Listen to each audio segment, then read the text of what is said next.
Le chemin vers le paradis commence en enfer, disait Dante.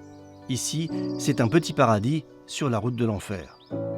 Nous sommes dans le village de Kupovate, à 40 km de la centrale, 700 habitants avant la catastrophe. Aujourd'hui, seuls quelques irréductibles vivent encore ici.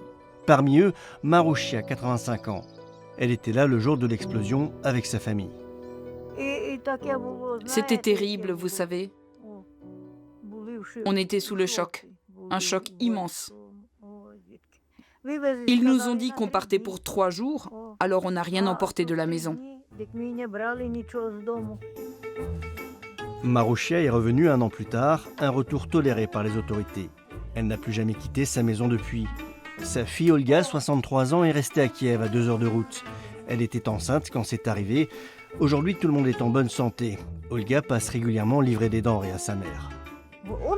Hier, on a semé des pommes de terre et des oignons dans le jardin. L'an dernier, on avait planté des légumes dans le champ à côté, mais les élans ont tout mangé. Dans son petit jardin, Marouchia cultive de tout. Betteraves, tomates, concombres.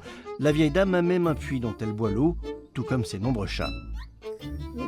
Si j'avais peur, je n'aurais pas vécu ici pendant près de 40 ans. Ici, je suis chez moi, c'est ma maison, c'est tout ce qui compte. La seule chose dont j'ai peur, c'est la guerre. Je m'inquiète pour mes enfants et mes petits-enfants, et pour tout le monde. Nous continuons notre périple en direction de la ville de Tchernobyl. La zone d'exclusion comprend une centaine de villes et villages abandonnés, dispersés sur un territoire grand comme le Luxembourg. En chemin, nous croisons des chevaux sauvages, introduits à la fin des années 90 pour participer à la restauration des écosystèmes. Ils étaient alors une vingtaine, ils sont aujourd'hui 200, en pleine forme, nous dit-on. La ville de Tchernobyl se profile. Ici ne vivent plus que les employés de la centrale qu'il faut continuer à surveiller, entretenir et démanteler. Il y a aussi des militaires très présents. Les quelques 2500 ouvriers fonctionnent en rotation de 2 semaines par mois pour ne pas dépasser les doses annuelles de radiation. Très peu de loisirs leur sont proposés, ils sont surtout là pour les bons salaires. Un café a ouvert ses portes. Allah en blanc est contente de travailler là et d'apporter un peu de réconfort au personnel de la centrale. On a la sensation d'aider un peu les gens, dans le sens où il n'y a qu'ici qu'ils peuvent trouver, par exemple, des pâtisseries et du pain frais. Nous nous rapprochons encore un peu de la centrale, à 10 km précisément, pour rencontrer Vassil, au pied d'un gigantesque radar installé là par les soviétiques, lui aussi abandonné. Nous sommes accompagnés désormais d'un militaire. Vassil travaille dans la zone depuis 32 ans, il est chargé de relever les niveaux de rayonnement du césium-137. L'unité de mesure est le microsievert par heure. La norme en Ukraine est de 0,30 max. C'est sans risque d'être ici. Chaque petite zone a son propre niveau de radiation. Il faut savoir quand c'est dangereux ou pas. Juste à côté de la centrale, les relevés augmentent nettement. Ici, 1,24 microsievert, 4 fois la norme. Nous sommes à 100 mètres du réacteur qui a explosé il y a 40 ans. Pourtant, rester plusieurs jours à cet endroit précis ne représente pas de risque pour la santé. Vivre là toute l'année, en revanche.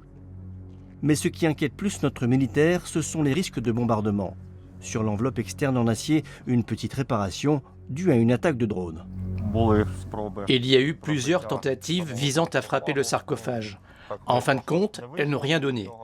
Mais cela aurait pu avoir de graves répercussions sur l'environnement, non seulement dans ce pays, mais aussi en Russie, en Biélorussie et dans toute l'Europe.